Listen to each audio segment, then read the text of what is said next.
guy has not talked himself up very much. Man, he's afraid he's going to put you to sleep, just worry you to death. But I talked to Bob Lowery a while back, and if y'all have been around him much, every once in a while he'll let it slip out that he worked for the government at one point in his life. He's one of those guys that most of you are afraid to talk to, at the FAA, working control. And I'm fascinated with that because here he sits, normal guy, lovable grandfather type, and yet most of you, when you get in an airplane, talk about having to talk to center. Your hands start doing this, you start sweating a little bit. Am I going to be able to understand and talk fast enough? But in talking with him, I think the funniest thing was he said he did that for a living, and now he doesn't like to talk to them. So Bob, give us your story on the days with the government. Come on.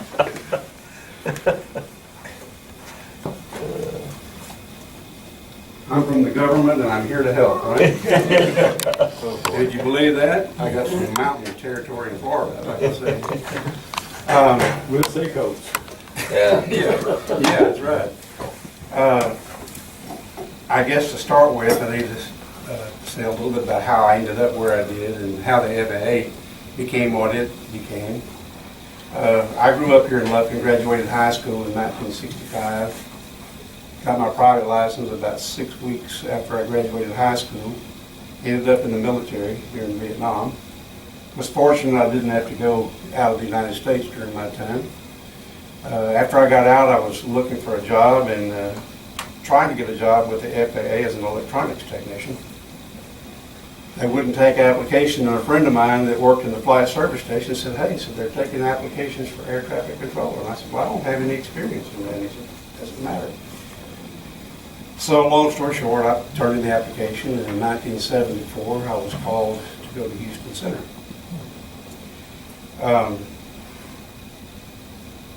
Nowadays, most of the controllers go to Oklahoma City for training, but at that point in time, only some of them went to Oklahoma City.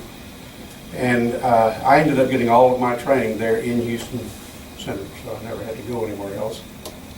The training program was 4 years, from the time you hired on until the time you were considered a full performance controller. The first year you didn't do much. We had machines that printed off the flight progress strips, and that was your job for the first year, is to keep those strips torn off the machine, stuffed up. That's behind you? Say what now? That's the last one that came off the left. No, he's talking about the I'm talking about the flight Okay. progress strips, for stacked for controllers to use. And you orientate yourself during that year to what ATC is. You gain quite a bit through osmosis, just watching other controllers and how they function and how they communicate. You also study letters of agreement, which what those are is with all the facilities that you work with, you have letters of agreement as to how things will be done.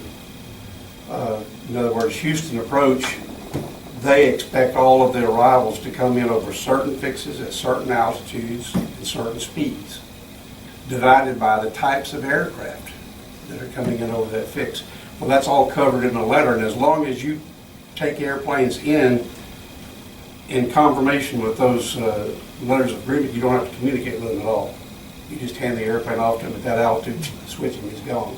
If you have to deviate from that, then it requires a coordination call and say, hey, can I do this with this airplane, da da da da da, which they frown upon. It just takes up too much time. But anyway, that's the first year, just kind of getting your feet on the ground.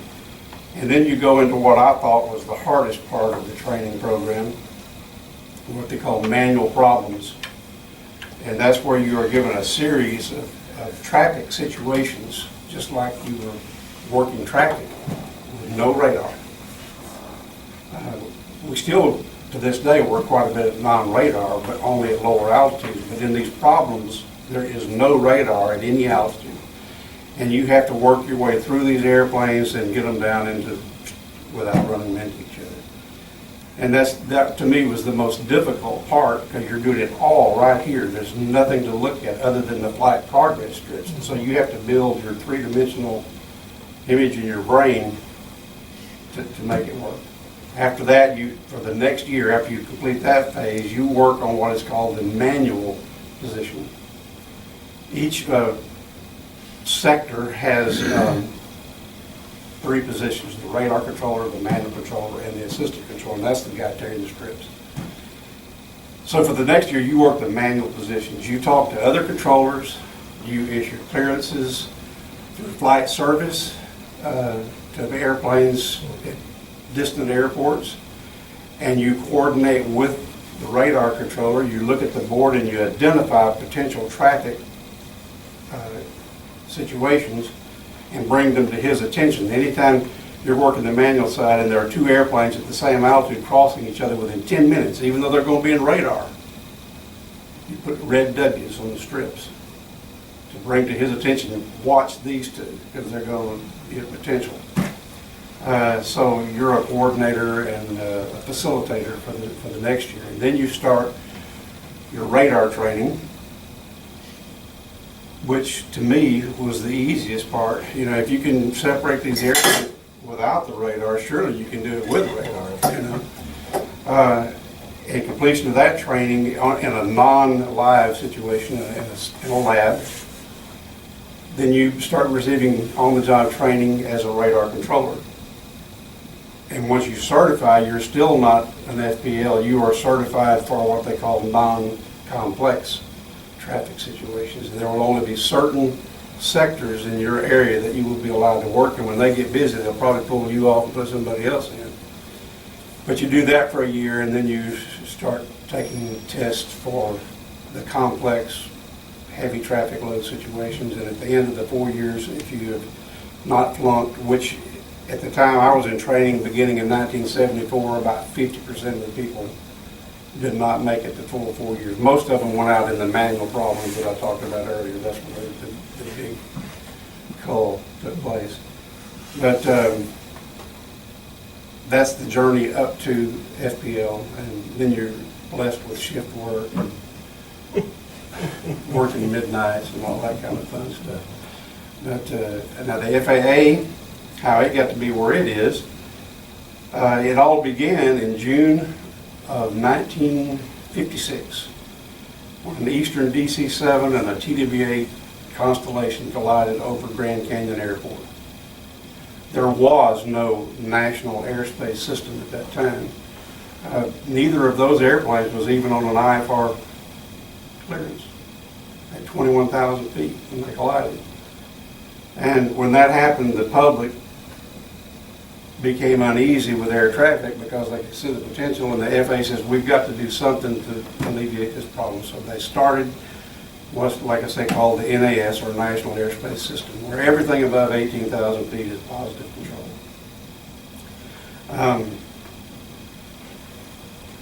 I'm getting ahead of myself. But anyway, I'm drawing a blank. So I used to do that when I worked a lot, you know. No. Who is this, where you want to go? Bob, would it mess you up to ask a question No, about not at all. the 3 individuals that are in the sector that are working? Which one of those is actually on the radio, or is that somebody else that's No. actually talking to the The pilots? radar controller is the one that's talking on the radio, Oh. unless if the sector gets really busy, they put it, well, he's still talking on the radio, they put in an additional controller called a handoff man, and there will be Okay. 4 people on the sector. And one guy will be an additional coordinator. But most of the time when you're talking to the radar controller, but keep in mind, he still has to do a lot of time on interphone lines coordinating the people. Yeah. Probably close to 50% of his time that he's not on the radio. He's got it in his ear, but he's busy talking to somebody else also. And that's why they don't respond to you immediately sometimes, is they're in a conversation with another controller. And every conversation that you have with another controller is a legal binding contract. And there are a lot of times they're on different frequencies. Oh, I found that out too, because you're monitoring the frequency, you are but he may be on 2 or 3 other frequencies. never on one frequency. Okay. You always have a VHF and a UHF. Okay, But we work with combined sectors a lot of the time when it's not real busy, so you pick up another sector, you pick up another VHF and another UHF. And on the midnight shift, you may have 7 VHFs and 7 UHF frequencies on at the same time. So, but there's not much traffic. Yeah. So it's not really a problem. wow. But, the coordination is a big part of air traffic control, because like I say, you conform to the letter of agreement, you don't have to coordinate, but when you have weather, you can't always go by the letter of agreement. You have to modify things to make them work, and then you have to stop and coordinate.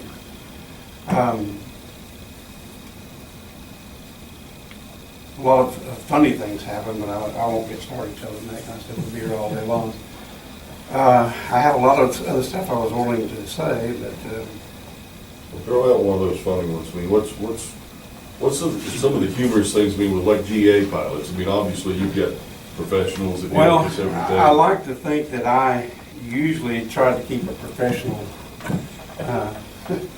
tone, but on occasion I would do something a little bit off the books. And my favorite one is Willie Nelson used to have a Lear that he kept out of Austin, and I don't know if Willie did the flying, but he was almost always in the cockpit and the one talking on the radio. So he comes out of Austin, climbing to 11,000 feet, which is letter of agreement with Austin. And when he called me Houston Center, it was Lear 100 Willie Nelson. His call sign was 100 Whiskey November. Well, I'm supposed to use 100 Whiskey November. I'm not supposed to use the combined numbers, Right. except on air carriers. And I'm supposed to use the phonetic alphabet for the letters. But if an aircraft calls himself that, I am authorized to answer him with whatever he used. And most of the time I did. But this one day I just decided, well, I'm going to have a little fun, you know. So I said, Lear 100 Whiskey November, Houston Center, fly and maintain, I'll give you an altitude. We had 2 or 3 conversations, and every time he would say 100 Willie Nelson, I would say 100 Whiskey November. So I handed him off to the next controller, and I asked him, I said, Lear 100 Whiskey November, is this airplane owned by Wayne Newton?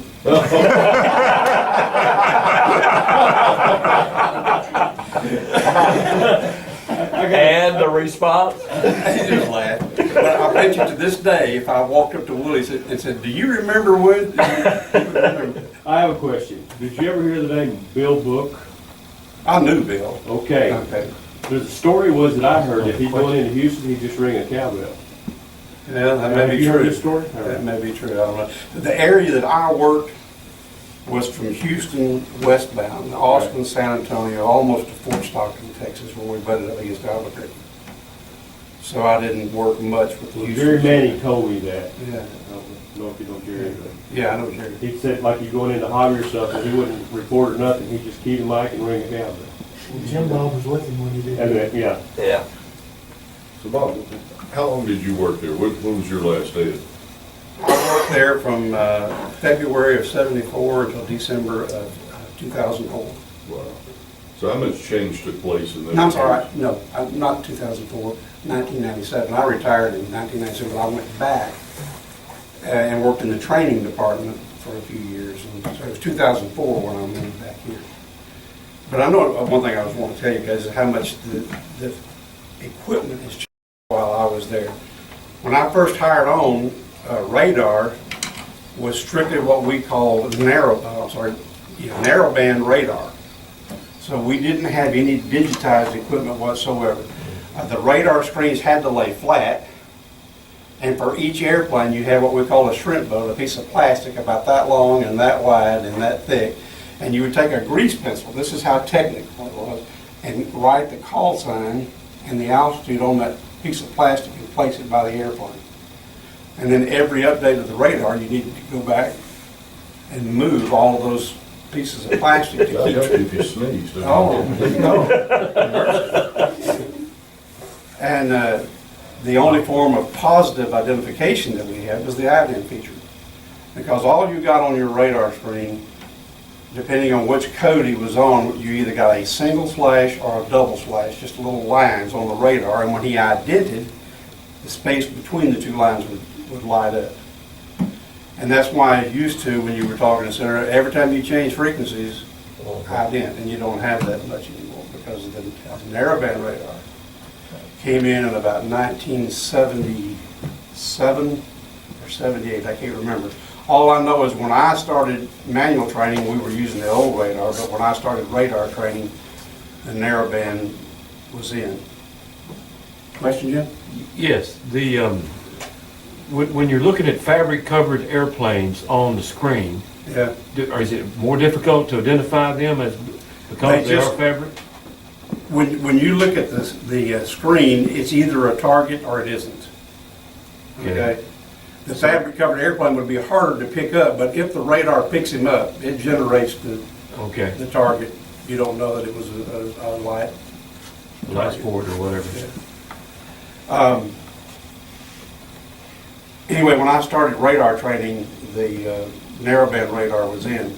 And those old timers, they complained, this new radar is going to kill people. We can't let this happen.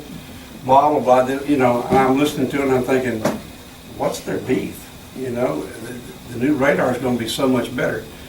And after they turned it on, a week after it was on, if you'd have tried to take it out, there would have been a mutiny.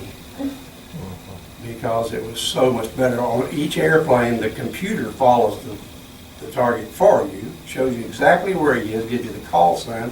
The altitude that this mode C shows, the altitude is assigned, there's ground speed. All that data is there for you, and it keeps track of it for you.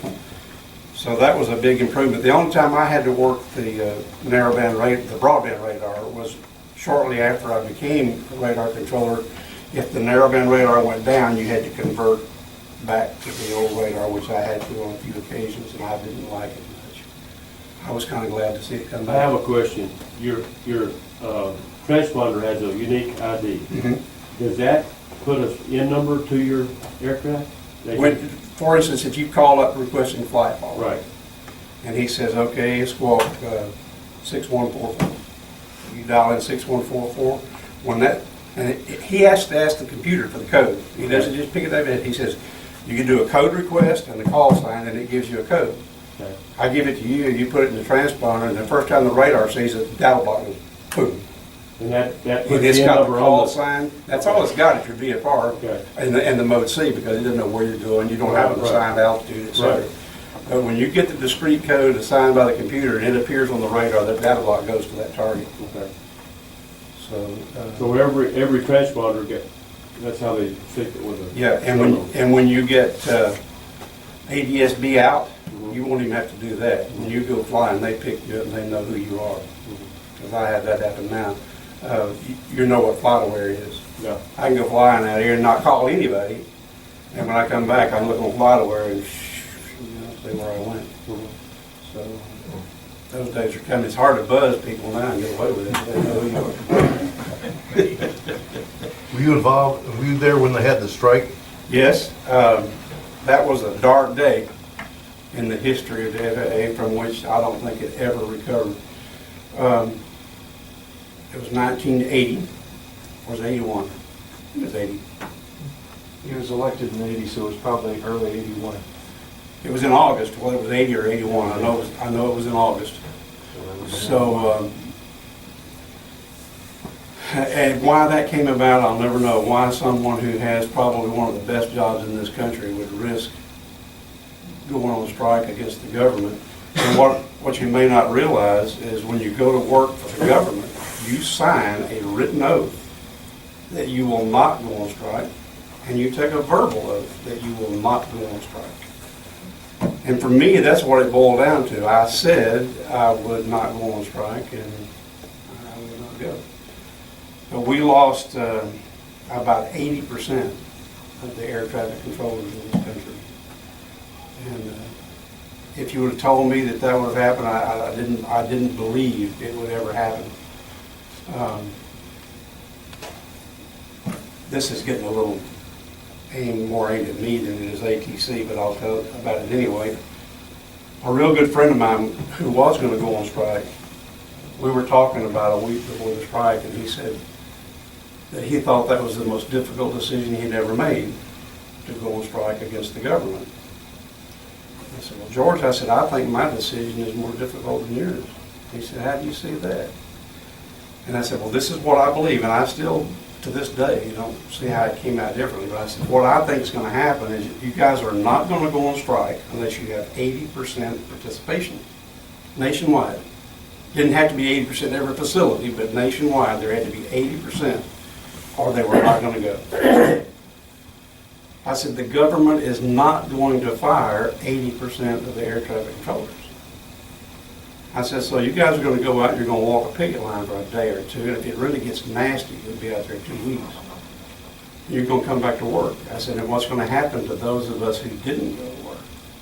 This is going to be a hellhole to work in for them, because you're going to be castigated and for the rest of your career. So I said, probably I will lose my job because I'll have to quit and go somewhere else.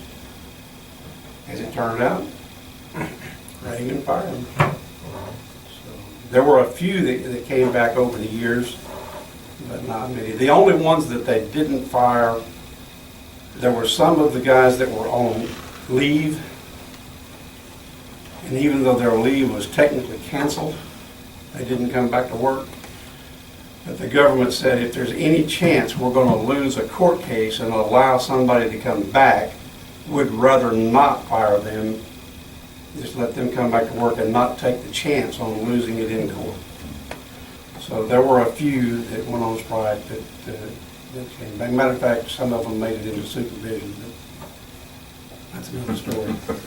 Well, what's the best advice you can give GA pilots who aren't doing this every day? You know, airline pilots, they talk that stuff in their sleep. They're used to dealing with center, control towers, everything else, but for the guys and girls out there who are doing that on an infrequent basis, what's the advice you would give them?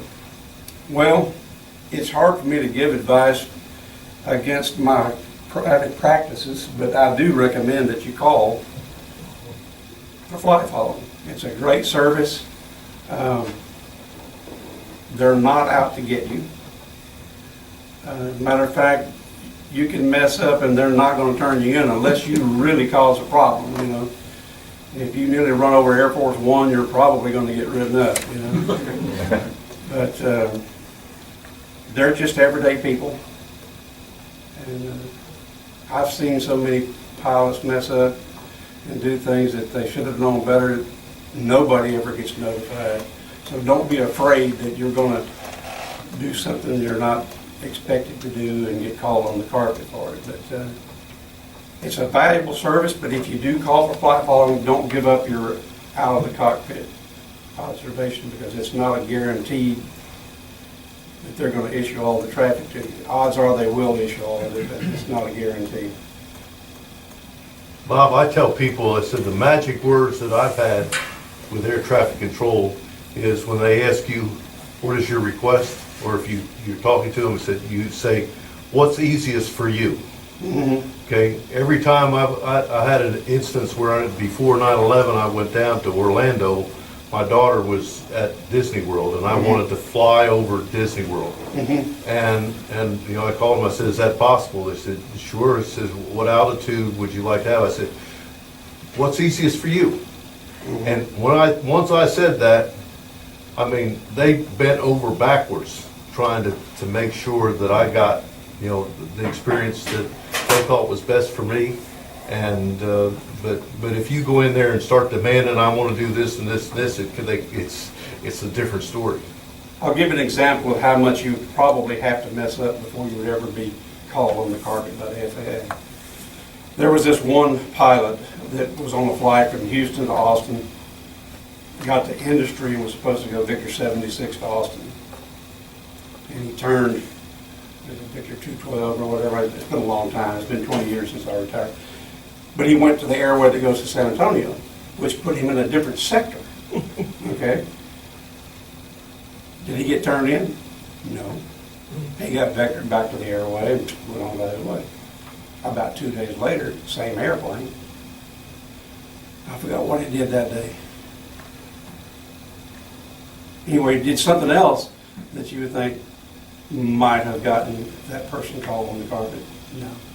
The third time in about 10 days, airplanes at 6,000 feet, going to San Antonio this time. First thing the controller knows, looks over, airplane's at 8,000 feet. Asked him, I said, why are you at 8? He said, well, it was a little rough in at 6, I wanted to come up to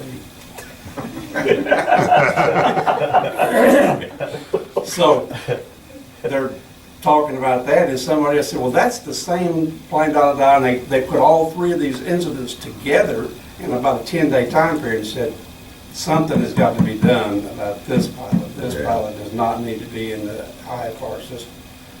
And so they did turn that one in to Gato or whatever. And my understanding is that this pilot had never had an FAA examiner ride. He'd always had one given by the flight school. And so they said, well, your pilot's license is revoked until you get a check ride with an FAA examiner. They said the day came, pilot called and says, I need to postpone it. And they said, why? I said, no, it didn't revoke the license. It said your IFR was revoked. But anyway, the day came, they're supposed to do the IFR check ride, and pilot called and said, I need to extend the date. They said, why? I said, well, I was at Conroe yesterday. I ran off the runway and damaged the landing gear. And the airplane does not fly. And that's when they said, okay, at this point in time, your pilot's license is revoked. Wow. Houston Center, when you're going west, those guys are the nicest guys in the world That's to right. talk to. Yeah. But east, north, and south, is it just the activity level that causes that? Because going out west, they're not near as busy. Seems like. Well, and in the old days, you were covering 3 or 4 ATC flight training bases, T-38s and 37s. Still are. You had to have a good sense of humor. I mean, I've had them, I could hear them giggling on the background, you know. Yeah. And they were really super, but they knew what all the jets are going to be doing. And the first call that was the alert was, this is so-and-so T-38 solo. Right, they're still required. And they watched him real close. They're still required to identify when they're on their solo Yeah, in training. yeah. And we still work those areas. We work Randolph MOAs.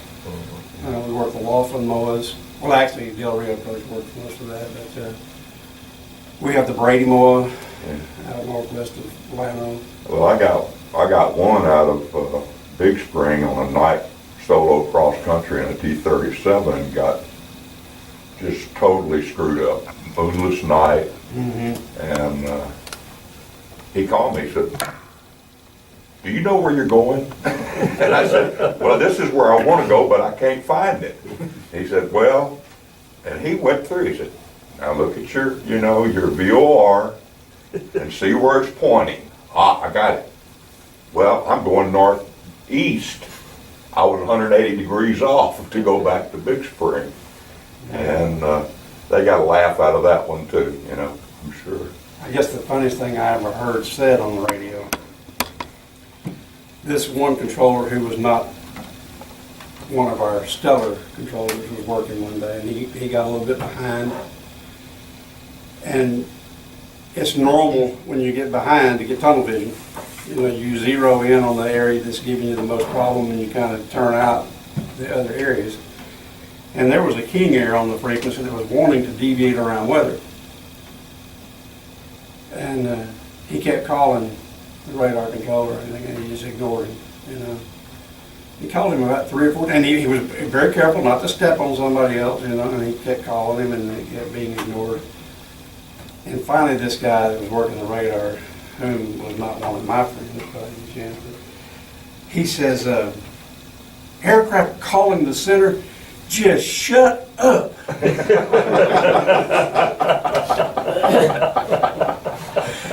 And I swear to you, this King Air keyed his mic, he said, well, kiss my ass.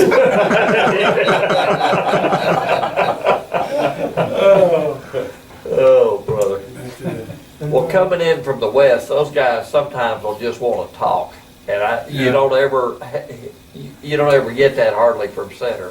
But a lot of times they'll just start up a conversation, Yeah. you know. I don't know, I chat it up on 34.8 all the time. I think it's just you they don't like. Could be. I'm glad it's Could true. I remember landing, Yeah. Yeah, I landed at San Angelo, yeah. Okay. and the tower come back to me, he says, when you get down, he says, come up to the tower. Yeah. I got the tower, man, they started chewing me up one side down the other. Where the hell have you been? You're supposed to be here 3 hours ago. I was thinking, you better look at your flight time. 3 hours ago was my takeoff time. And my wheels touched the ground at exactly the time I was supposed to be there. Yeah. But man, they were gonna chew me. They finally figured out they were screwing up somewhere. Can't trust it. You can't trust a tower. I have a question on that. How many screw-ups have you witnessed? I mean, quite a few? Shoot. You mean where you lose separation? No, where the controller messes up. Like one day, I was flying into Houston, Hobby, and they'd got me at 3,000 feet right off the end of the runway. I mean, and then approved me to land at 3,000 feet. Here I am spiraling down. They take me into Hobby, said climb, up, and then turn me loose to land at 3,000 feet. You didn't make any mistakes though, right? Well- Just those other guys. Absolutely. I don't think they call that a screw up. I think that's standard operating practice. It happens to you a lot there? Not in Hobby as much, but Dallas, I'll be 3,000 on the downwind every single time. Well, but they got me on final Yeah. at 3,000. Just have to know how to slip. Well, I did. I mean, I said, am I approved to spiral down? And I just started You to, just learn some places you keep it slow, and when they finally clear you, Yeah. dump it all and drop it in. another time going into Hobby, I had, I'm new pilot, 152. Somebody based over Nacogdoches, we had a twin Cessna, they needed an alternator. And they asked me if I would fly the pilot of that airplane to Hobby to pick up an alternator. I said, sure. Well, I got this guy on the radio doing all of that, and I'm brand new. But they hand us off to Ellington, and here we are landing to a frequency. You know, I mean, it happens. You know. I got one more thing I wanted to talk about real quick that I forgot. Talking about the difference between the broadband and the narrowband radar. When we had the broadband radar, which was the old radar, when you got ready to make a handoff from sector to sector, the procedure was you had to call the controller, identify yourself, and then give him a handoff. Give him a position, call sign, and altitude. He looks in that position, he sees the airplane, says radar contact, then you switch him to the next controller. Time consuming. Under the narrowband radar, if I want to hand an airplane off to the next sector, I just punch in the sector number, Done. and on my scope, it'll start blinking, hand off to that sector, and on his scope, it starts blinking, hand off to him. He accepts it, they both stop blinking, the handoff's been completed, nobody ever gets it. And we're up there fumbling trying to get the right frequency. Yeah, but once you make contact with the new sector, then he stops the blinking and you're. When he accepts the handoff, it stops Right, blinking. okay, when he accepts it. When he accepts the handoff, it stops blinking on yours and on his, indicating, and it'll show then that he has what we call track control of that target. Now, does he accept it after communication with the pilot, or does No. he accept it automatically? He has to accept it, or I'm not gonna switch it to him.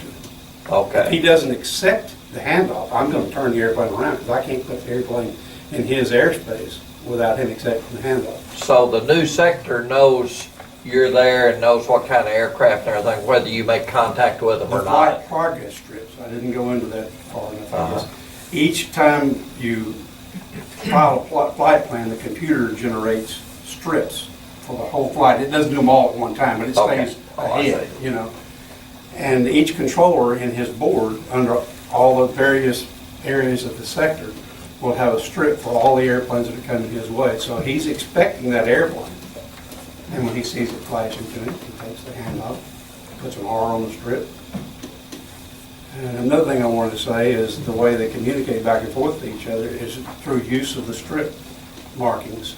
Anything that is written on the strip in red is to be issued to the pilot by the radar controller.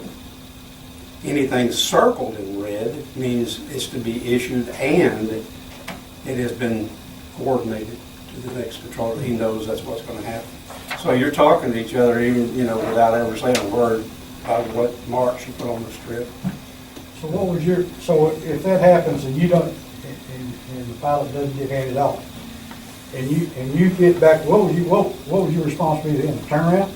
If the controller does not accept the handoff, Right. I am required to keep him out of that So you airspace. get on the radio and you're talking to me, you tell me what? You just turn around and, Turn around. Yeah, no, I'm sorry about this. Just make sure. Doesn't happen often at all, but technically, if he doesn't take the handoff and I let the airplane get within 2.5 miles of his airspace, then I have committed a deviation, and I'm going to be called in the carpet. so you just vector that aircraft. Just vector him, turn him around, give him a 180 until the guy makes the handoff, or accepts the handoff. Did you work with these guys that were here at Lufkin, Ken Akers and Roger Parker and? We worked at the same time, Okay, but I worked Okay. west out there, so I had no dealings with Lufkin Flight Service. Later they went to Conwell somewhere. Yeah. I think, when they closed here. We don't deal a lot with flight service, like I say, just for a guy getting a clearance off of a ranch airport or somewhere where they don't have communications. The small airports can be a real thing. One of the worst days, am I running over this? No. One of the worst days I remember was one Saturday morning. We came to work, and Saturday morning's always real slow. We still had everything on one sector. We had like 7 different sectors still being worked by 2 people. And about 8:30 or 9 o'clock, we get to looking that we have 3 airplanes in the whole specialty, and all 3 of them are going to Uvalde. Well, that kind of is intriguing that every airplane we've got is going to Uvalde, and then a little bit later we had 10 airplanes, and they're all going to Uvalde. And we had airplanes coming from all over the state going to Uvalde. Well, Uvalde is a harder airport to work than Lufkin, because Lufkin, they got radar and they got communication over the ground. Uvalde, at that time, we didn't have either. I've been there. So that means everybody, it was an IFR day, so everybody was having to shoot the approach, and he can't even cancel with you when he's on the ground. He's got to get out of the airplane, call flight service. So what we ended up doing is we'd get him to cancel with the guy in the stack, and he would relay the cancellation. Just for what was happening, we found out Dolph Briscoe was having a barbecue. And I don't know how, I think we were like 65 or 70 airplanes into Uvalde that morning. Well, that airport is not set up for it.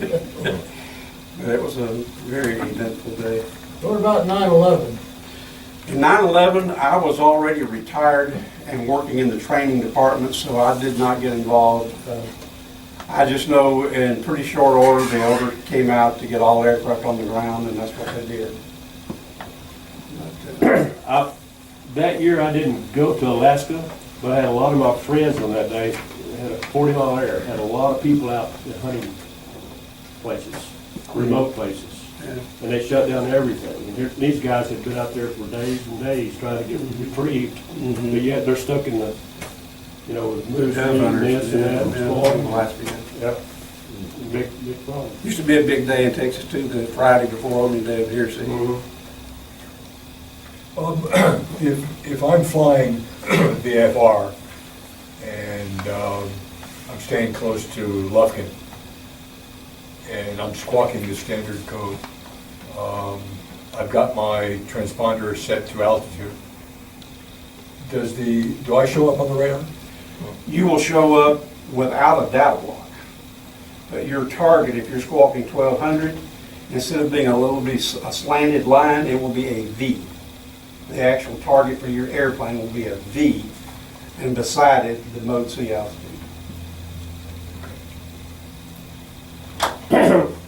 One thing I recommend, always use flight follower. Oh, yeah. Always. is great. They saved my bacon several times, especially when passing over some of those smaller airports and a doctor's on the ground taking off and not paying any attention to anything, and he's coming up to altitude. I've had several times, 233 Delta Lima, break right now, and I mean, that sucker come right by me, so, yeah. On flight following, sometimes it doesn't always show up on FlightAware. Is that because you don't have ADSB out? Or did they not enter it? Or Well, here's what I found, and I don't know that that's the case with yours, but when I go up and fly, most of the time, if I just go to FlightAware, it won't show me. But if you join FlightAware, it will, then you can log in and it will show it. Well, I'm saying even, but you're talking about even without even requesting Right, flight following. right. I'm saying when you actually, when the pilot actually like Ian is flying, Yeah. if you request flight following on a non-IFR day that you've got flight following, there's times where it still does not show up. Okay, on well, FlightAware. if you don't oppose it, join FlightAware, it's free. Yeah, Just sign it I think I am. and then log in, and it'll probably show it, even though it didn't public. I should know the setting for that. It's you gotta enable VFR Yeah. positioning flights or something Yeah. like that. Because by default, FlightAware will turn off most flight following stuff. So there's a kind of a little hidden Yeah. setting in there, and it's report VFR position on the flights or something like that. And you check it. Well, and then- y'all just ruined my and then you trip. just- Thanks I'm looking out for you, brother. Let's thank Bob for his presentation there. He's worried about putting you to sleep, and I think that's the most questions we've had out of any speaker. Couple of things to note on that. You know, just a mention of ADSB was brought up, and you know, out there in the world, there's been a lot of opposition. You know, the cost. I'm going to wait until 2020, that sort of thing. There are devices now that are coming out. They're only about $250 that bolt on the wingtip and place in one of your lights. So if you're not wanting to go whole hog, you still want ADSB. You know, Don's talking about it saved your bacon. If you will do nothing more than fly with ForeFlight, get you a Stratus antenna and put on there, it's amazing the information you'll pick up, and the more people that put ADSB on there, the information that's broadcast to your screen is amazing. As soon as it came out, it saved me one day in Austin, going into a controlled field, or excuse me, it wasn't towered at the point, but I got off with flight following with Austin, and here was a jet coming in, never made a call on the radio, didn't say a word, and had I not seen him, been right in his path. So it's good stuff. Technology is your friend, and much like he described how much was opposed to the radar changes, there's been a lot of opposition to ADSB. I think when you find out it's going to be a godsend, and the cost is relatively cheap to dime, so I'll be looking at that.